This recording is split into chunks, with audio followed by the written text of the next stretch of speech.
Put in there is that a lot of the things that we do in our classroom, we would not be able to do if we didn't have the classroom management in place. We're pretty hardcore about procedures and classroom management and discipline.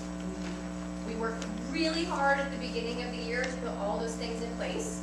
So, for example, how to teach the kids how to get the instruments out on their own and set them up, even just our warm-up activities and things like that. So at this point in the year, it's March, all we have to say is, Get out your instruments. go get your instruments, and And it it happens. happens. And they don't talk and things like that. That is silent and safe, and they do a good job.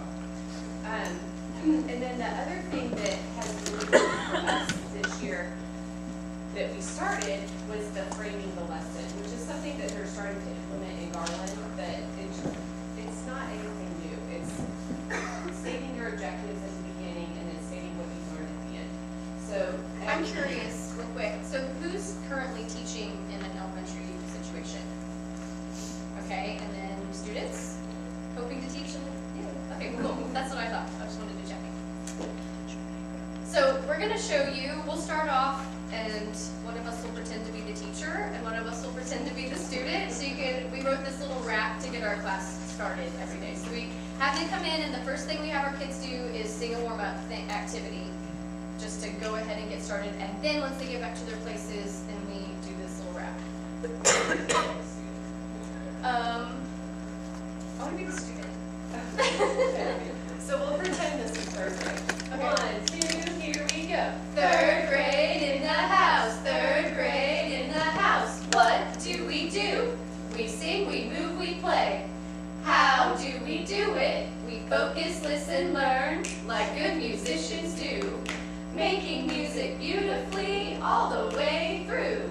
What will we learn today? What will we learn today? Singing in a round. Singing in a round. Using 3 parts. Using 3 parts. Pentatonic scale on instruments. Pentatonic scale on instruments. Learn a new section. Learn a I think new it's this section. We just make it up. But we'll look through our lesson and just hit the high points. Plus then it eliminates kids going, Are we going to play instruments are we going to do recorder? Yesterday I had a 4th grader. We were halfway through the class already and she goes, are we going to play recorders today? And I said, did we say that in what we're going to learn today? And she just went, no, okay. It kind of eliminates some of those things. So, we're not doing all of those things she just listed, but let's get to it. Okay, so look, part 1, show your handout. The first thing we're going to do is talk about improvisation and getting students ready to improvise. We start really young with our students, giving them freedom on the instruments to choose and make their own choices so that when they are older and they're in like 4th and 5th grade, it's not a new thing. We found after we did our ORF levels that when it came time for us to give students freedom on the instruments, they didn't know what to do because they're always told what to do all the time. And then when we let them make choices, They freak out. they freak out. And I know I personally, on my music education growing up, I didn't learn to improvise. I can read, sight read really well. And I like the safety of that improvisation. Nobody ever taught me how to do it, so it's really intimidating for me. So going through my ORF levels and figuring out how to give children some freedom, but within some structure, it really lets them loosen up and get creative and get comfortable with that process. And then they really enjoy getting to make their own music, which is really fun. So things that are important in our classrooms in order for the students to be successful is that we have a rule for no tolerance of disrespect for disrespect. So when another student's playing, you're being a great audience member and everybody needs to feel comfortable. And then we give constructive feedback, and Rick Layton, who taught our level 3 one time said, find every opportunity to tell a child that what they just did was perfect because they're going to remember that. So we're always trying to find opportunities to tell them that what they created was perfect. And it's awesome to see their faces when they know they did a good job. That's on the flip side of that, we don't sugarcoat things and No. give kids positive feedback like, oh, that was great. If it wasn't, we don't like break them down or anything, but I also think it's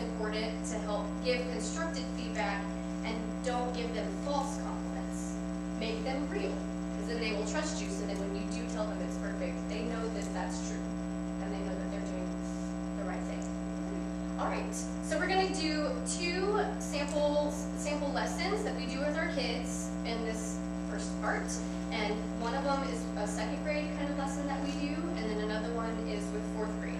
But for you, this is what works for us and where our students are in their learning that we've set up for them. But I hope that you can find for yourselves pieces in it that you can take back to your own situation. And maybe what we're doing and saying that we do it with second grade, maybe that doesn't work for your second graders. Maybe that's more appropriate for your beginning of the year third graders or something like that. Or depending on where you are, you know, we do this kind of close to the end of the year with second grade. It might be more appropriate for you at a different time of year. So really take that apart. And also something we really want to stress is we want you to take this away and make it your own. Please don't take this and just do an activity. Don't make it an activity. We want to give you examples of things that we do so that you can be thinking the whole time today, oh, I could do that with what I'm already doing with my third graders right now. I'm already doing that piece of music. I could finish where I am with it and add that element into that and extend it. So we are fine with you doing these lessons, but please take pieces away that you can do with things that you already teach. That is very important to us, very much. I think that's what the work levels are about, is you go there and yes, you learn a bunch of activities and things, but then going back into your classroom and figuring out how to put those elements into the things that you do every day. I know it took me a good 3 to 5 years to take the things that I learned in level 1 and feel comfortable creating my own lessons instead of the ones that were shown to me. And we still use level 1 lessons. We're gonna use some things today that we got from Darla, from our level 1 stuff. But we're always evolving and changing what we do, and we hope that you will do the same. Shall we? Yes. Okay. Who in here has had work levels? Yay! Highly recommended. All right, we're going to start with Little Tommy Tucker. This is out of Volume 1. Now, we do not project this for our students. We wouldn't project any of this for this particular lesson. We do project music a lot because we do want our kids to make the connection between what they're hearing and what they're reading, and we teach them how to read it. But for certain things, we'll teach by rote. So we have Let's learn by rote. Or let's listen first. Okay. 1, 2, here we go. Little Tommy Tucker sings for his supper. What shall we give him? White bread and butter. How shall he cut it without any knife? How shall he cut it without any knife? We did change the words, by the way. The second line in the volume says something about without any wife. Oh yeah, how shall he cut it without any knife? How shall he marry without any wife? Yes. We did do that. So we just repeated the same line twice. Okay, so then we teach by rote. My turn, your turn, my turn's first. And keep the beat. Little Tommy Tucker sings for his supper. Little Tommy Tucker sings for his supper. What shall we give him? White bread and butter. What shall we give him? White bread and butter. How shall we cut it without any knife? How shall we cut it without any knife? How shall we cut it without any knife? How shall we cut it without any knife? Longer turns this time. Little Tommy Tucker sings for his supper. What shall we give him? White bread and butter.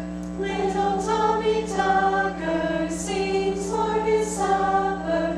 What shall we give him? White bread and butter. How shall he cut it without any knife? How shall he cut it without any knife? How shall we cut it without any knife? How shall we cut it without any knife? Sing the whole song. Should we do it? Yep. All right. Normally, then the next step is we sing the whole song for them, and then they'll sing the whole thing. We're going to move forward. Y'all are grown-ups. Let's sing the whole thing together. 1, 2, ready, go. Little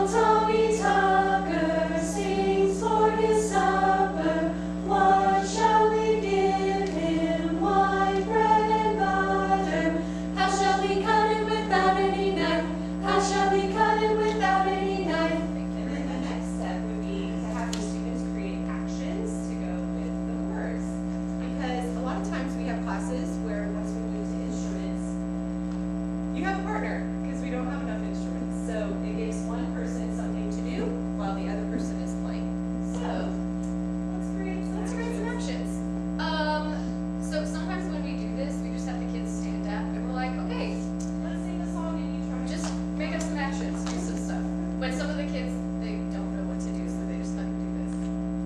But other kids, they really get into it, and they're like, how shall we cut it without any knife? And they make up actions, and we'll just watch and see, pick some that look like what we can do. We're like, oh, I saw so-and-so did this. Let's try this time, and we'll do it. Can be a really big way. Anything, you can still throw out oh, I saw somebody doing this. Let's try it. They're like, oh, you got a lot. Yeah. So shall we stand, please? We've had our breakfast. Let's stand. We've been up for a long time. All right. So this time, let's sing it. Think for just a moment about what you might do. It probably will match the words. All right. There you go. We're gonna keep. Come up with our own actions. That's right. Everybody have their own. We'll keep the beat because we don't want you to copy what we're doing. We want you to make up your own. So just come up with something. Here we go. 1, 2, with actions. Little Tommy Tucker sings for his supper. What shall we give him? White bread and butter. How shall we cut it without any knife? How shall we cut it without any knife? Great job. I love it. Oh, great. Okay. I saw lots of. I saw this. Little Tommy Tucker sings for his supper. I saw this. They kind of looks like we're gonna maybe lose our supper. Okay, so should we do Little Tommy Tucker sings for his supper. I saw a lot of this. What shall we give him? And I saw this. White bread and butter. very good and then I saw a couple different things. I saw how shall we cut it, but I also saw how should we get it without a beat? And I saw this, it was kind of on the beat. what do you do this? Let's do this one because it's a good action on the beat, which is something you're always reinforcing. So what do you do when that student starts chopping somebody? Oh no no. And no, That's that's later. no, We I do mean like 3 strikes and you're out in our Yeah. classroom. So strikes so are out. yeah. With that, depending on the student, of course, and the severity of the action, we probably just give them no, I'm not gonna do that. Yeah, yeah. And then we move on. And then if it's a problem, obviously, take They'll Susie away. That's right. All right, here we go from the beginning. 1, 2, ready, go. Little Tommy Tucker sings for his supper. What shall we give him? White bread and butter. How shall we cut it without any knife? How shall we cut it without any knife? Fantastic. All right. Now we're going to move on to instruments. Okay, we put them on this side of the room. As you come over, please scoot them to make more space as needed. Y'all are larger people than what we normally teach, so you probably need a little more space. You're gonna need to be able to see the board over here, and we're gonna ask that if there are less instruments than people, have a partner. And we're gonna show you how we treat that situation in our own classroom, because we often have a class and a half. Do a lot of you teach a class and a half or Those classes, yeah. So we've really built up our instrument inventories in both of our classrooms, but my 4th grade class yesterday, we just. 4th grade has about 45.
Okay,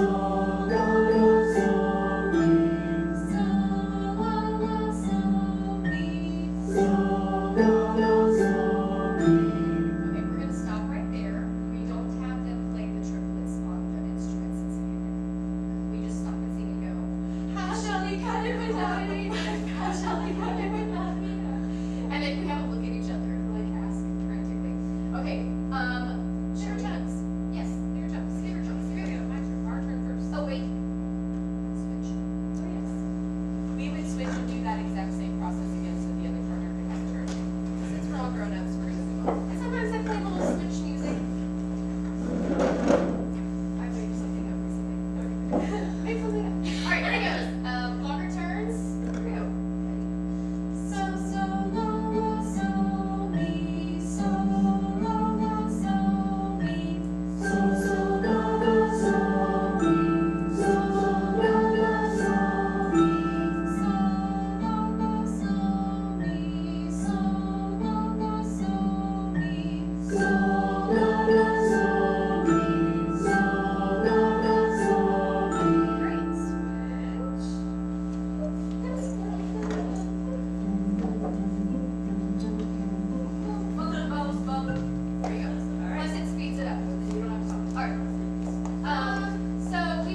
loud, yes. When did you teach the singing? Like the crossover? Is that when you're doing the hands up there? That's a good question. A lot of times, the kids don't have problems with that. It kind of comes naturally. And if we see some kids that need a little help, that'll come when we model it on the board and all of those steps that you discussed too. We just, I don't know. Yeah, that's really. We really stress with the kids that it's back and forth Yes. all the time. So, Right. so when we're teaching a part like that and if we show it on the board, I mean, we do. I say match my hands a match my lot. hands. With that particular one, it's really not good. Lots of body percussion things to prep. So for new teachers or students, something our own student teachers have commented on before are how many steps we have before they even play a note. There are a lot, but that means by the time they get to the instrument, they're successful, which is what we want. Okay. So now that you've practiced, it sounded great. Yes. Yes. Your stops and you used to do little practice on their own, which are. Sometimes I'll just say cross position, which means we hold our mallets like this, because then they can't click in with their arms across your nuts. Or sometimes I'll just go, and they stop. Okay. Our school has a school-wide sock, which is pause. Yes. So a lot of times I'll go pause, and everybody just stops and puts their hand in the air, and then we're ready to go. So, all right, great, let's play it. Here we go. 1, 2, ready, go. Little Tommy Tucker sings for his supper. What shall we give him? White bread and Here we go. Switch. How shall we cut it without any knife? How shall we cut it without any knife? Now, when there are partners, a lot of times it's easier for the partner who is playing. Sometimes they might need to sing too. Right? And the other people who aren't playing can sing the melody stronger to help them. So they know where they are, but for a second grader to play that ostinato but sing that melody, that can be really confusing. I Okay? always give my kids a choice. If you need to sing Do Re Mi Re, you sing that. And then I have some kids who they can sing something different and play that ostinato. And they kind of like that challenge Yeah. between two things. So they do it. So that's all right. All right, so one more part. Yep. Switch it up. Now, switch. Yes. By the way, as we're going here, we're kind of going through these parts really quickly right now, but in the classroom, we would have, after we taught the melody and taught the drone, we would have put those two together. And now we have the drone and a melodic ostinato and the melody that we all know, and we would put those together. Why don't we put those together right now? Sure, adding something else.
Actually cut it with any knife. Actually cut it with any knife.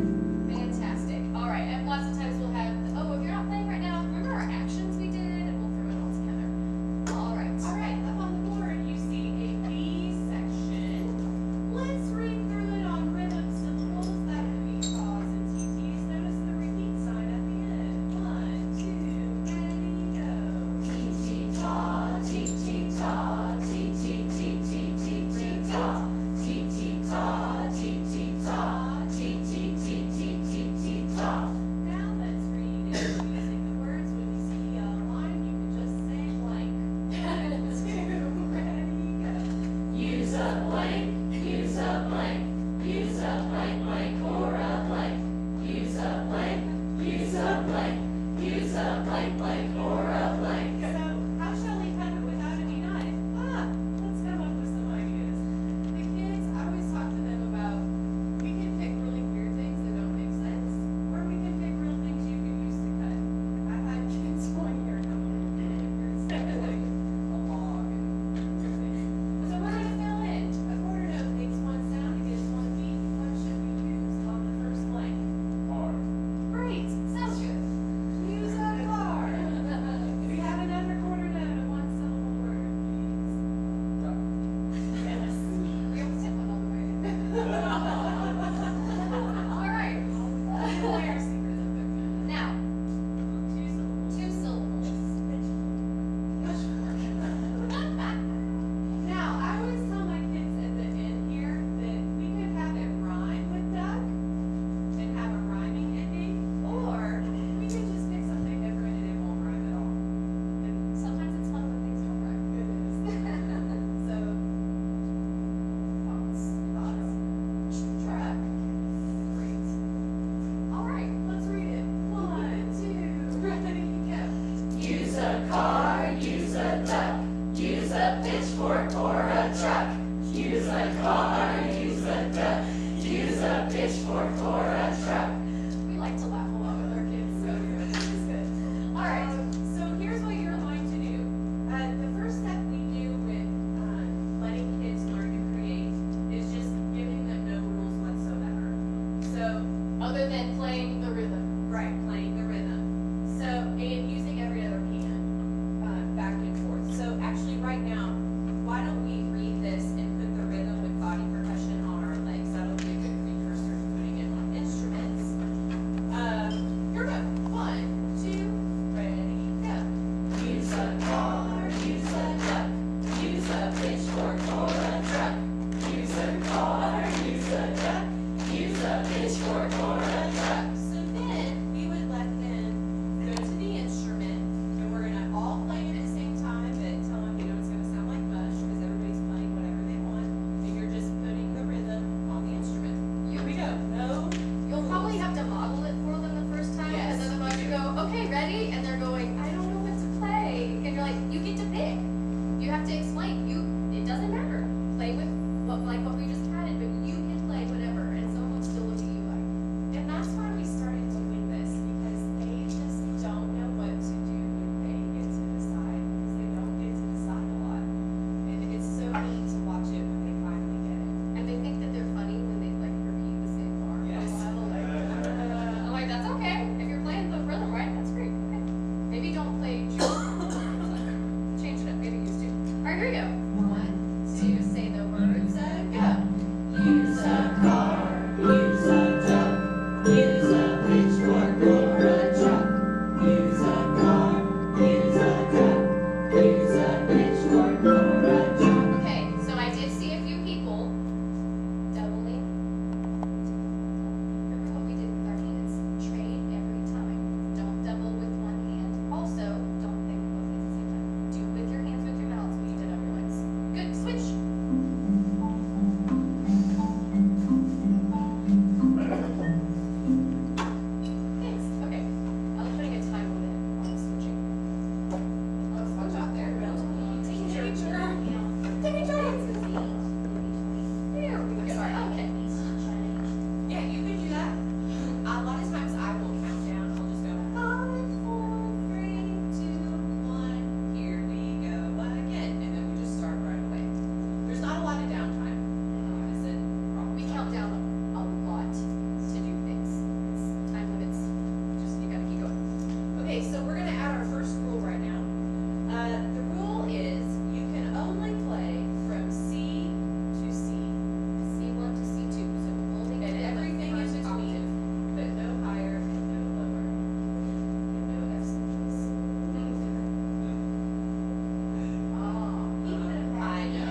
That was level 2. Past level 2. Are you ready for level 3?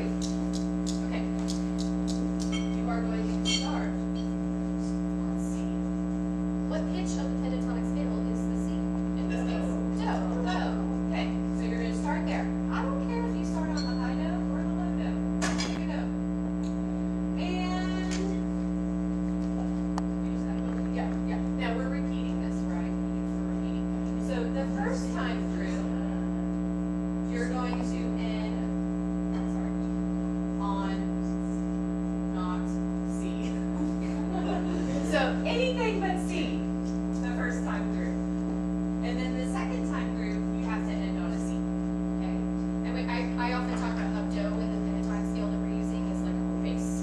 And we'll have a whole conversation about why we would do that and that it sounds finished. In fact, I just did that with my kids. We're doing a piece with our kids right now.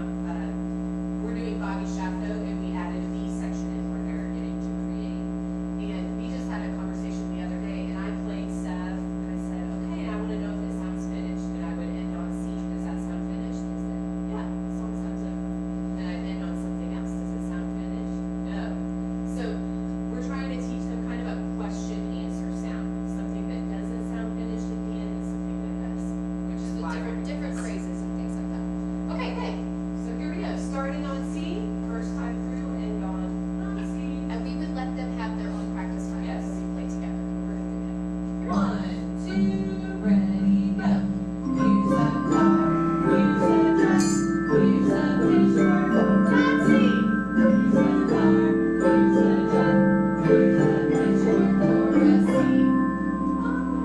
Would someone like to share? Anybody? Don't make me call somebody today.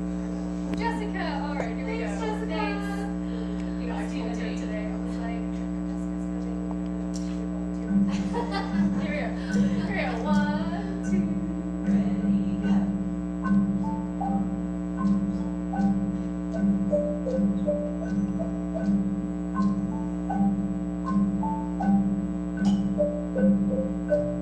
Good.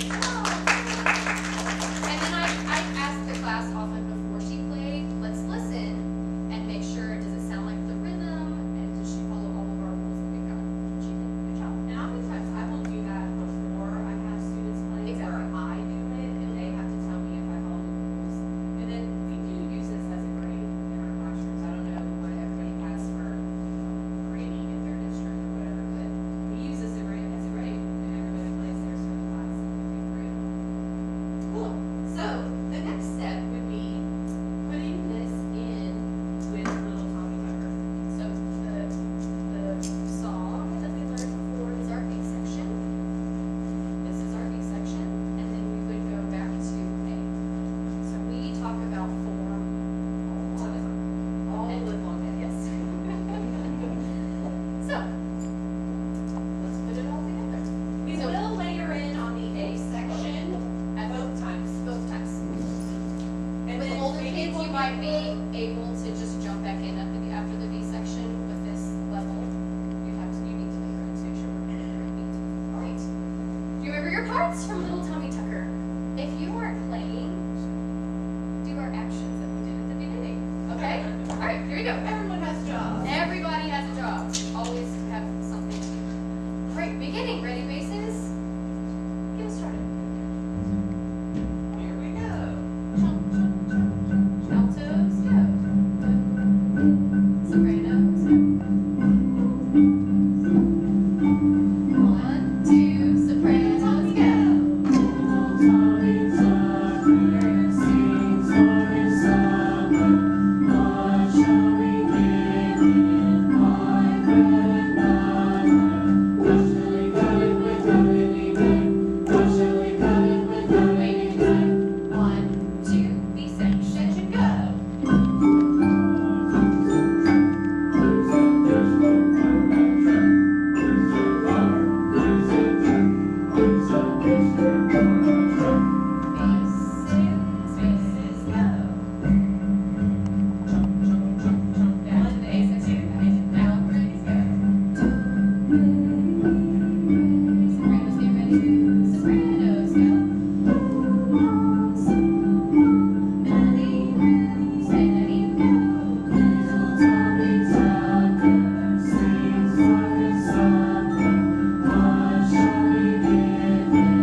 That would take a long time. That would take weeks to do all of what we just did.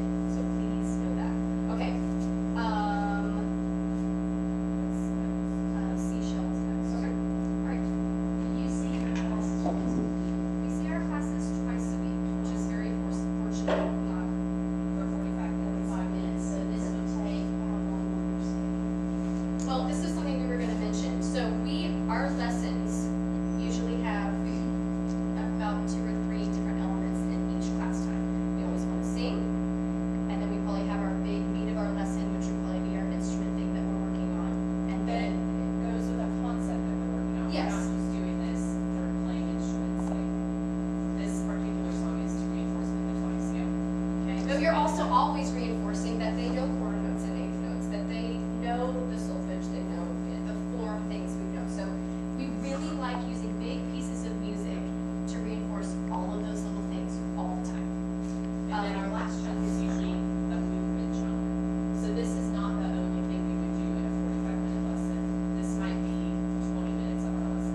So let's say today, we sang a song that we're learning, and then we got our instruments out, and today was the day that we put it all together. So Okay? quick review each of the parts. And the good thing is that everybody knows everything. So when we're reviewing, we are making, everybody knows it all. And just in the past year, she and I have tried to really maybe let the kids have more control over what part they play. So once we've learned them all, we might say, who's really comfortable with the melody? That's your part, you know it really well. And we'll let them pick that they want to play that. Or who feels really comfortable just keeping the steady beat? And then they'll play that. And people can decide where they go because everybody learned all of it. It's not like this half is sitting and we're teaching you the drum. And then you guys sit while we teach them the melody. Everybody learns all of it. Which And for your kids that the melody is really frustrating for them, oh, they feel so relieved if they get to play the bass part that day and just keep the beat. Whereas your high kid that can play the melody and their improvisation is something really fantastic and higher level, they love that they get to pick the melody that day. So it really helps with your differentiation of your all the time. And then we would clean up, and then we'll do